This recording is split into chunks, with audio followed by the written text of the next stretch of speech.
After a string of deadly fires over the past few days, local fire chiefs have a simple message, and that is smoke detectors save lives. Compounding matters, this fire in East Point early Saturday morning left 3 children dead, and the home did not have a working smoke detector. Let's bring in Larry Spruill with more on a really critical issue. Larry? Critical issue indeed, Devin. Fire officials all over Metro Detroit are urging people to change and check your smoke detectors. I talked to one local fire chief. He tells me oftentimes people forget to check them, but now he's urging you to do so before it's too late. 2 fatal fires in less than 24 hours.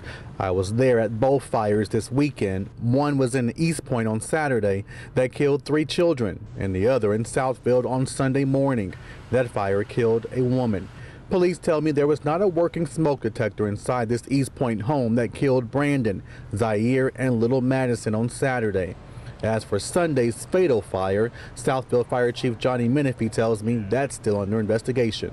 Well, it's still undetermined that if they had a working smoke detector. Everything leading up to this point says right now that there was not a working smoke detector. You know, to check it takes very little time. Menifee tells me now is the perfect time to check your smoke detectors and change your batteries.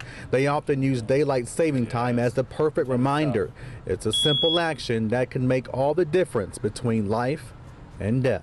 You need that early detection to wake up, so you're not waking up to heavy smoke and fire conditions in your home. And the fire chief tells me if you cannot afford a new smoke detector, that you can stop by the Southfield Fire Department headquarters and they will give you one for free. Reporting live tonight, Larry Spruill, Local 4. Larry, of course, the chief mentioned smoke detectors in the home, but probably worth talking about the proper placing of them within the home. Yeah, Devin, obviously you need to place them in your bedrooms where you sleep, but he also mentioned the rooms that you probably will forget about, like your bathrooms, your basement, and even your hallway. Yeah. All right, Larry.